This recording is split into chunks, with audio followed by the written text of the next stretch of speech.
Yeah, I'll tell you, man. She left me. She broke up with me. Nah, let's just say, she called me gooning in Ohio with another cuss and that. Oh my It wasn't the God. best. Oh, sorry. Gotta go. Yo! What up, Snow Gang? It's your boy, Caleb, the Rizzler himself, back at it again with another banger for Snow Gang Chronicles. Today, we're gonna dive into the History Paper 2 exam.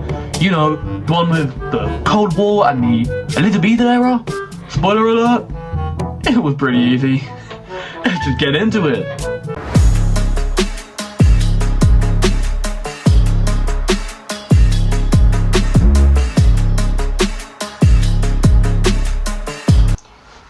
First of all, I just want to stop my moving stream for a second and give a big Sigma shout out to two special people.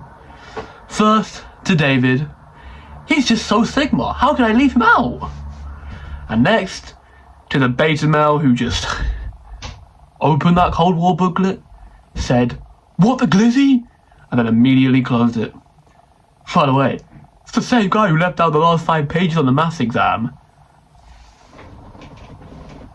It was Ollie. So not Sigma. Alright, well, let's kick it off with the Elizabethan era, because that's what I started with personally. First up, early education. Back in the day, school was a whole different vibe. Whole different. Kids were learning Latin and Greek and all that Rizzler stuff. But here's the tea. It was super unfair. If you were less fortunate or a girl, you barely got any education.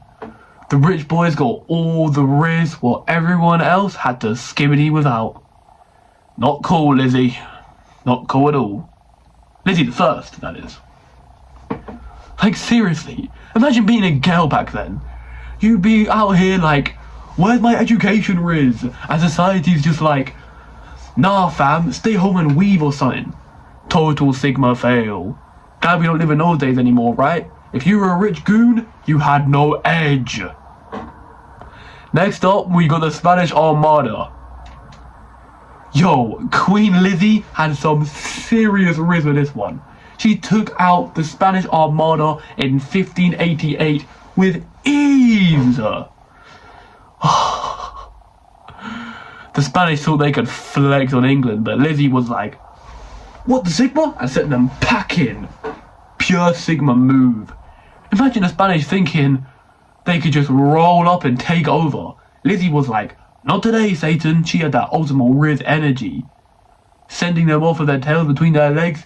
Classic Elizabethan skibbity bop moment. And don't forget the religious settlement of 1559. Lizzie was all about that religious peace. She balanced out the Riz between Catholic and Protestants, keeping everyone in check. It was like she was paying the phantom tax to keep the kingdom chill. Now, let's slide over to Cold War. The Yalta Conference in 1945 was a major skibbity moment. Churchill, Roosevelt and Stalin were like the OG squad of Rizzlers. I mean, if I was running a Fortnite squad, I know which 3 people I'm calling up.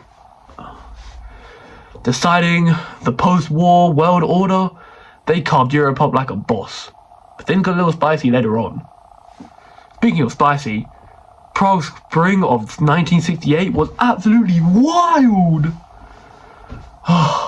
Czechoslovakia tried to flex some Riz with reforms, but Khrushchev and the Soviet Union were like, nah fam, and shut it down.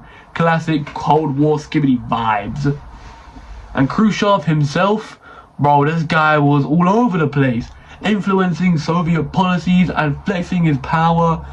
He had his moments of Riz, but also some serious L's, like the Cuban Missile Crisis. Definitely a complex character in the Cold War saga. Now, let's talk about the collapse of Soviet control in Eastern Europe in 1989. Talk about a Sigma moment. Countries were like, we out. Peace, Soviet Union. and the Soviet Union couldn't keep them under control. The Berlin Wall came down and it was game over. The ultimate no-riz allowed moment for the Soviets. Minus 15,000 aura. Such an L moment. For real though, Snow Gang, if you put in the work and study like a true Rizzler, these exams are no sweat.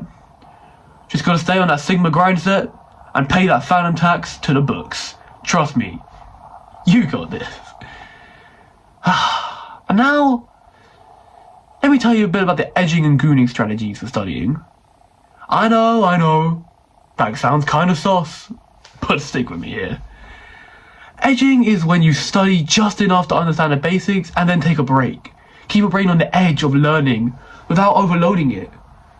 It's like teasing your brain with knowledge. Gooning, on the other hand, is when you go all in. No distractions, just pure laser focus. You're gooning on that history book like a Sigma warrior, absorbing all the riz you can. It's intense, but the results are fire. Trust me, I know. For real though, if you mix a bit of edging with a bit of gooning in your study sessions, you'll keep things fresh and your brain sharp. Trust the Rizzler, it works. Alright, well, guess that's it for today's video. If you liked, then subscribe and hit the like button and maybe leave a comment on your own opinions of a review or just to show your support. Without further ado though, skibbity wap pop, let's hit that dab. Catch you on the flip side. Peace out.